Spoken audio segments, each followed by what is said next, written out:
distribution ng mga boats, mga bangka, at mga pedicabs. So, as of July, para sa livelihood, ay nagamit na namin yung allocation namin from the donations for the livelihood projects. Okay, and now ihahabol ko na lang itong katanungan na ito, Vivian, sa ating butihing direktor. Alam na natin na yung mga biktima ng mga nakalipas na kalamidad, yan maging natural calamities or man-made calamities, alam natin well taken care sila ng ating DSWD. Pero sa pangkalahatan po, Luzon, Visayas, and Mindanao Director, kamusta naman po ang mga proyekto nating pangkabuhayan para na rin sa higit na nangangailangang mga maralitan?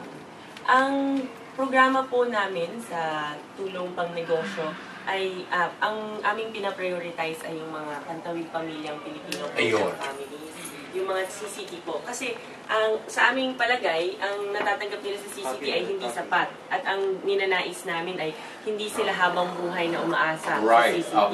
So sa ngayon po ay nakakover na tayo ng 470